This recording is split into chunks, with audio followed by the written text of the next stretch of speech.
खबरों की सुर्खियों में ममता बनर्जी के पूर्व मंत्री पार्थ चटर्जी है, उनकी करीबी अर्पिता मुखर्जी है और ईडी का ताबड़तोड़ एक्शन है। अब तक आपने नोटों का पहाड़ देखा, लेकिन आज तक को अर्पिता की चौंकाने वाली प्रॉपर्टी का भी पता चला है।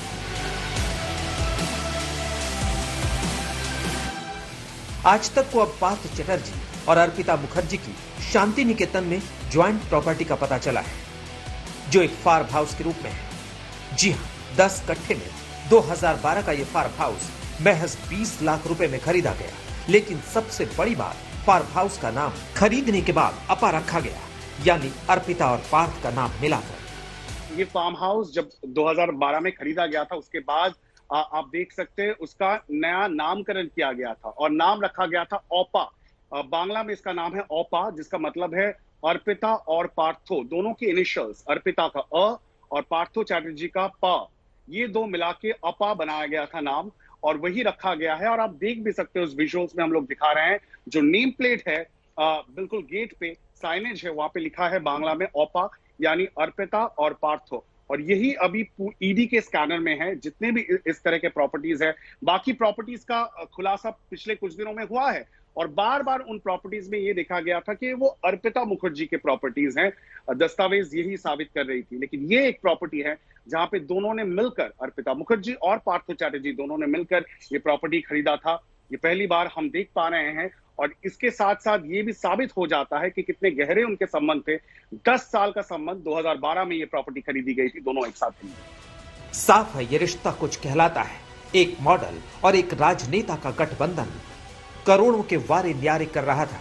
ईडी के लिए अब ये पता लगाना बड़ी चुनौती बन गई है कि आखिर नोटों के असंख्य बंडल का होता क्या था, ब्लैक को व्हाइट करने का सीक्रेट रूट क्या था। दरअसल 20 मई 2011 को पार्थ चटर्जी मंत्री बने। इधर पार्थ मंत्री बने और उधर अर्पिता की कंपनियां खुलने लगी। ईडी को अब तक अर्पिता की 3 कंपनियों के बारे में पता चला है। पहली company Symbiosis merchant private limited.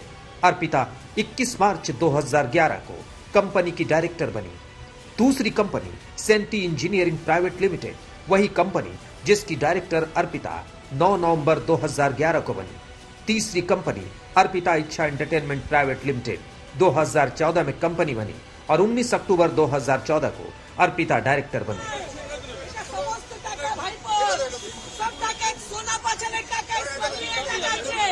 Kolkata के हाजरा में बीजेपी ने ममता सरकार के खिलाफ भ्रष्टाचार को मुद्दा बनाकर प्रदर्शन किया।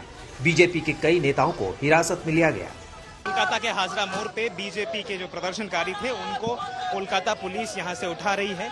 यहाँ पर हमने इनसे बात की, इनका दावा है कि जब भी ये लोग यहाँ पे आ रहे हैं प्रदर्शन करने के लिए, पुलिस इनको यहाँ से लेकर जा रही है। ये लोग चिल्ला रहे हैं कि चोर धरो जेल भरो, जिसका मतलब है कि चोरों को पकड़ो और उनको जेलों में डालो। यहाँ पर अगर पुलिस की तैनाती दिखाएं आपको, एक बार मैं अपने कैमरा पर्सन से कहूँगा पूरा आपको दिखाए कि कितने यहाँ पे पुलिस के, कितने यहाँ पे ऑफिसर्स हैं, कितना हाई सिक्योरिटी जोन है। ये इसका कारण ये है कि यहीं से कुछ दूर ममता बनर्जी का घर है और बहुत ही एक इम्पॉर्टेंट जगह है कोलकाता के लिए ये स्थान। एक बार दिखाएंगे आपको यहाँ पे कितने आईपीएस ऑफिसर्स, कितनी फोर्स यहाँ पे तैनात है। दूसरी बात, यहाँ पे सुकांतु मजुमदार जो स्टेट के प्रेसिडेंट है, स्टेट के बीजेपी के प्रेसिडेंट है, वो यहाँ पे आएंगे और पोस्टर्स लगाने की उन लोगों की डिमांड है। कैमरा पर्सन किरणजीत के साथ सूर्याग्नि रॉय, आज तक, कोलकाता। कांग्रेस ने भी बंगाल के ताजा हालात में मौका खोजा। तृणमूल कांग्रेस के खिलाफ मोर्चा खोला। ईडी को शक है तीनों कंपनियों को सिर्फ इसलिए खोला गया ताकि जांच एजेंसियों को चकमा देकर काले धन को सफेद किया जा सके। आरोप के मुताबिक पार्थ ने अपनी काली कमाई का बड़ा हिस्सा प्रॉपर्टी में इन्वेस्ट किया, यानी कागजों पर नाम अर्पिता का और काला धन पार्थ चटर्जी का।